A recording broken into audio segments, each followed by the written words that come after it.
So, coming from you from an undisclosed location, having watched the game live, I got some thoughts. Some people might take time to digest the game, think about it a little bit, but I made some notes after the game. I've got some notes here. I've just watched the highlights again to ingest what was actually a really good game, but I think there are a lot of different elements of it that need to be talked about in terms of where England are, where New Zealand are. Because I definitely think coming into this game, this was a bit of a crossroads game for both teams. I think if you look at the England side of things, Borthwick's team obviously had a better World Cup than a lot of people think they would. They put on a lot of good performances, but Borthwick's winning percentage at this point is still hovering around the 50% mark. I think a lot of people within England are starting to think a lot of the goodwill and a lot of the good performances that Borthwick has put forward with this England team, they need to start being translated into wins, even against oppositions such as New Zealand, South Africa, France, Ireland, all these best teams in the world. They need to start winning consistently to be considered a contender at this stage. Looking at the New Zealand side, Scott Robinson has obviously come in as their head coach, tried to install his way of rugby, his culture into the New Zealand and All Black kind of continuum. Don't know if that works, but you know what I mean, that he's trying to mold the New Zealand universe into what he want it to be, where he's come from Crusaders, build this winning culture. And I think a lot of the criticism of New Zealand up until this point is, one, obviously the talent has drained a little bit in terms of where they were before, and now after Scott Robinson's taken over, there is still the footballing skill there, the offloading, but also the basics didn't quite get right, and that's probably why they've lost a few more games than they should have done in the Rugby Championship given the talent of the squad. So that's kind of the context and the pretext of what we've got with this game, right? Just kind of analysing the first half of this game, I think both teams came in with very clear game plans that were clear within the first 20 minutes. I think it was quite obvious why Dombrandt has played at 10. Every time that New Zealand had an attacking opportunity, it was cross-field kicks, high balls on both wings. I think doing their homework, they recognised that they thought that both Tommy Freeman and Feyi-Waboso were weak under the high ball, and that's how they could utilise the space. It was clear that as soon as New Zealand had any attacking opportunity within England's half, it was cross-field kick to try and spread the field and spread the possession, which is quite a good counter-attack to England's blitz defence methodology. England's blitz defence methodology is attack from outside centre channel inwards, try and create a dogleg and cut off the attack. But if you kick over that, that's obviously a way to get around it. And I think they also recognise that, you know, Freddie Stewart's not in the team. The high ball opportunities are there for the taking, and they did take them. I think England played what was in front of them. I think, especially within the first 60 minutes, England played an almost perfect game for the talent that they had on the pitch and the opportunities that they had. They took the 3 points when they should have. I think every time they went for 3 points, there was no point in my head where I was thinking, should they be going for the corner here? They weren't dominant enough in attack to really justify going for those corners, going for those try opportunities. They had to take the points that were on board. But I still think, watching the game and being there, the overarching theme of the first half was England scores penalties, New Zealand scores tries. And I'm just going to take this as a moment to discuss something that is so inherent to New Zealand, and it's just their footballer ability, the ability to understand the game, where the breaks are, where the lines are, what position to pick on the pitch to support, where to offload, where to not offload, where to support. And this just inherent nature of New Zealanders to understand this, I think, was the real difference in this game. As I said, in the first half, the difference is England scores penalties and New Zealand score tries. Especially with Mark Talia, you know, 2 tries in this game, both of them fantastic, great solo efforts, but being there at the right time. Same with the Will Jordan try. Space on the blind side, Dombrandt recognised this, takes an outside line, and Will Jordan just has the footballer knowledge and intelligence just to take the inside line, take a crossing channel, take the pot back inside, and that's where you utilise the space. The real difference, I think, between England and New Zealand today was just capitalising on opportunities. New Zealand, they didn't take every single opportunity. I'm thinking especially of Wallace Atiti. I think he definitely set up a couple of attacks that were like a one knock-on away from scoring. Boy, how good is Wallace Atiti? Why was he not involved in the Rugby Championship earlier? However, I digress. I think as a summary, New Zealand's footballing talent and understanding of execution at the right time was the real difference between the teams. I do have to say though, having given those compliments to New Zealand, I am still a bit concerned about New Zealand's attack. There were many points in the match where New Zealand just felt like they were running up against a brick wall. And I don't necessarily think that was just because of England's good defence, which I think was very good today, but there was just like a lack of creativity in the attack. I'm not 100% sure where that came from. It just felt like sometimes they were just shipping it to the forwards off of first or second phase, shipping it to the backs, but there was no kind of set structure. It was either we're going inside or we're going outside.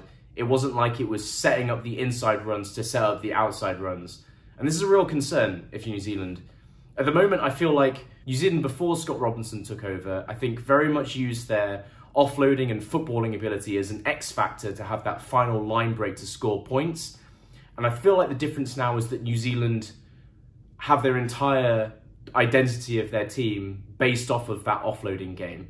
You know, it's no longer just the X factor to get over the final line to score points at a high rate. It's more used as a crutch, as reliability to get them out of problems that they induce on themselves, whether it's, you know, not getting themselves out of their own end zone or their own 22 or trying to finish a try. It very much relies on like solo efforts to kind of get them over rather than incredible team play, and then the final like cherry on top is footballing ability in terms of offloads and being at the right place in terms of support play.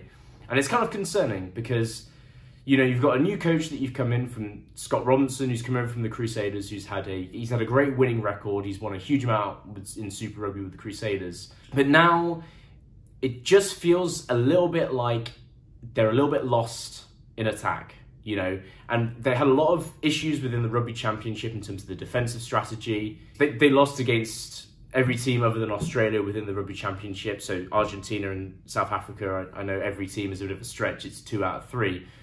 But in those games, you just felt like the tight stuff, the stuff that the mistakes that New Zealand never used to make. I'm thinking like coming off of a kickoff, collecting the kickoff, getting it down the other side of the pitch to make sure that you're in the right territory area of the pitch. Little things like this and doing the basics right, they didn't get right. And now, we're 6, 7, 8 games into the Scott Robinson reign or regime, and we're still at a point where we're questioning what's the identity in attack, you know? Where is our point of attack? Who is your ball carrier to get you over the gain line to set up the outside runs? Who's the person who finishes the outside runs? Talia stepped up a little bit in their wide channel attack. I'm still not sold as Will Jordan at fullback. I don't think that's the best use of his talents. I think he's much better at wing, coming off at support runs where he sees fit. It just feels a little bit incohesive in terms of how they attack, because I honestly think that New Zealand of old would have put another extra 15 points on England today. And I'm not saying that lightly. I think England played very well. I just think there was at least 3 or 4 opportunities New Zealand missed today in terms of that final X factor, cut the competition down. This is it, execution time, just finish the game, and they just didn't have it. Let's talk a little bit about England now. I think I've been very harsh on Will Stuart in my past videos. You can go back and watch them. I've always questioned his position in England in terms of being there at tight head prop. I know that England have had a drought of tight head props coming up from a development standpoint, but I've always questioned Will Stuart's inclusion in the squad. I've always felt like at some point in the game, especially I felt in the Six Nations in Italy, he was in the wrong position and he got caught out in defence. And his scrummaging wasn't good enough to make up for that fact. But today, he had Timothy Williams on a plate. He was fantastic in the scrum, completely dominated it. And I think, you know, in the loose, he was all that. He was there, he was all about, he was everywhere. He was not a problem in defence in terms of getting caught out from line breaks. If any prop was put on a spotlight for that today, it was Ellis Genge. But Will Stuart, I think, had an excellent game. And you know, nothing brings me more joy for a player that maybe I've thought, you know, is this the right guy? Is it not? For him to come out and have a standout performance. I love it massively when Ori Lawrence has translated his club performances over to international. And I feel like Will Stuart has had a great year so far with Bath, much improved. I think he's a really great prop. You know, he's always had the metrics for being a great tight head prop. Huge dude, you know, big guy. And now I feel like this was the performance that really set him aside from previous performances of England. And it fills me with hope and joy in the fact that we have a tight head prop now for England that can perform and can play week in, week out, and he's in his 20s. So a real much improved performance from Will Stuart today. Excellent. Won penalties at the scrum consistently. Out-scrummaged his opponent. Did not get caught out in defence. And this kind of leads me into the next point that I want to talk about with this game, in the fact that I think England played a perfect game for about 60 minutes, and I think the coaching plan for that last 20 minutes really let them down. As everyone saw early on in the week, England picked their squad to have what was known as like a bomb squad, or as I call it, the bouncing bomb squad. They went for 6 forwards on the bench rather than having any other backs on the bench. I think a lot of controversy came with this from the fact that Henry Slade had only played 53 minutes for Exeter for the entire year so far, and that was literally a week before the Autumn Nations. And I think a lot of people thought this is a big risk for England, especially in the fact that there are no out-and-out specialists, outside centres to come off the bench. Maybe Tommy Freeman could fill in there, but you've got no winger to fill in for him. And it was a bit of a red flag of like, well, what happens if an injury comes in the centre? Credit to Henry Slade. Excellent game, played the full 80 minutes, did not look out of breath, did not get injured again. So, you know, that concern that I think a lot of people had was quelled. One thing that has to be commented on in this kind of like mini bomb squad is that the whole point of the bomb squad for South Africa is that the scrum specialists come on at about 60 minutes. And that puts extra pressure on the opposition because it means the set piece, you're not going to get beaten. You're putting on forwards that, you know, because they're more specialised with set piece, but they're coming on at 60 minutes, it means they're not going to get caught out of position in defence because they don't have to play for 20 minutes. They can really shit themselves around for 20 minutes and it doesn't matter. But the problem is that England did it, I think, the wrong way round. So you start with a front row of Ellis, Genge, Jamie George and Will Stuart, all great scrummagers or were great scrummagers in this game. And your bench consisted of Finn Baxter, Theo and Dan Cole. Obviously Dan Cole, probably more of a scrum specialist. Finn Baxter, very young guy who's got great potential, played great against New Zealand and is playing great for Harlequins. But I think anybody that is watching this game obviously saw that Finn Baxter struggled when he came on. England's scrum went from being dominant to being dominated, I think, after that fact. And I think, you know, I love Finn Baxter, great player, but I think it's fair to say, you know, he was out scrummaged to the point where the scrum went from an advantage to a disadvantage in the second half. And if you're going for that bomb squad, it's really important that that set piece is tight and there are no mistakes made in that, because what used to be a pressure point for the first 60 minutes in the game turned into an opportunity for New Zealand to take points, take territory, etc. And while I'm talking about that, I do have to say it might be the fact because I'm English, because of my English accent, because of my English shirt and my bag, but I definitely do feel like, you know, England's dominance in the scrum was there in the first 60 minutes. And I feel like Angus Gardner definitely had a policy of, I'm not going to give penalties away if the ball comes out of the scrum, which is fair enough. You know, that happens on a wider basis. If the ball comes out of the scrum, I think you see this in the Premiership, the URC, the top 14. Ball comes out of the scrum, it's not due a penalty, let's get it out. It seems to be a policy amongst referees. I'm totally fine with that. The problem is that the consistency kind of died out once the second half came round. And in these scrums where the ball is at the back of them, Angus Gardner did start calling penalties for New Zealand for the scrum. It's not that I didn't think that New Zealand's scrum was dominant in the second half. It was. I just feel like if you're not calling it in the first half for penalties that England had dominance, it doesn't feel fair to not call penalties in the second half when New Zealand are dominant. Do you know what I mean? Does that make sense?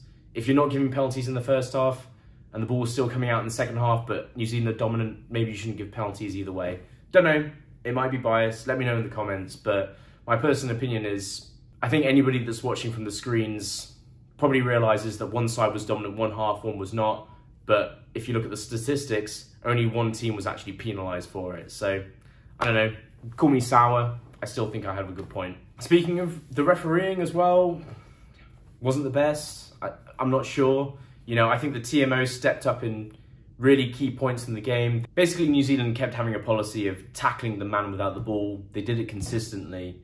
They got caught for it 3 times in the first half and then got a warning. And then it wasn't until late into the second half that a card actually got shown for it. And then Antoine Leonard-Brown both got a card for that and also for taking Theo down way too high. I don't know, it was obviously very deliberate by New Zealand to do that. They wanted to put their hits in where they could. And, you know, if you're going to call it, it's the same thing with consistency. If you're going to call it early, call it out, call it and cut it out of the game. Don't just let this drag on until like the last 7 minutes and then you finally do a card. Either do it or you don't. I don't care either way you go. Just be consistent. And I just did not think the refereeing consistency was there today. I have to say, from an England point of view, I thought there were a lot of standout performances today.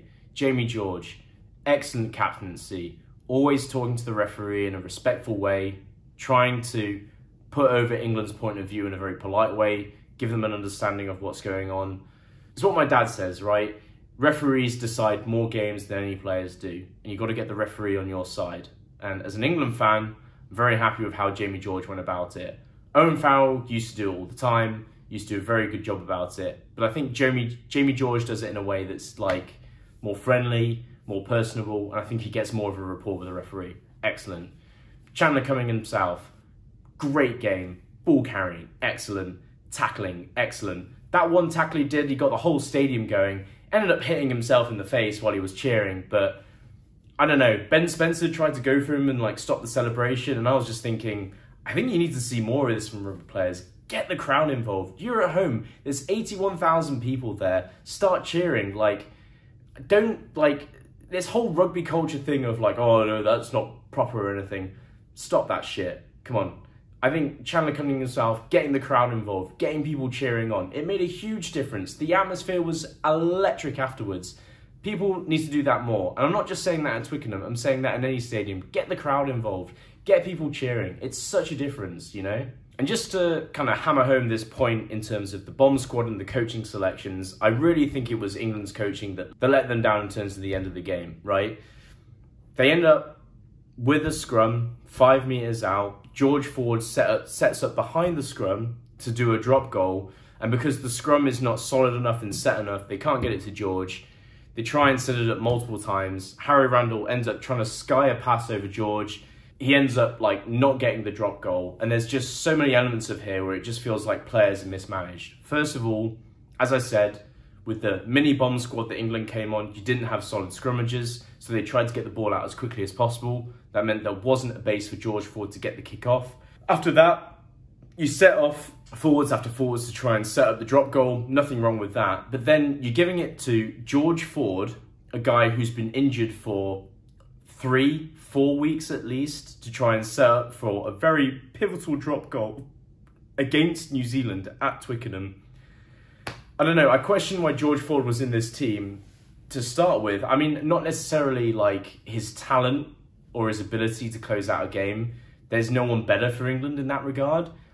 He's been injured for so long, and we're sticking him in straight away in the 23, and we're relying on him to get a drop goal at the end with not much forward support in terms of the scrum and the line out.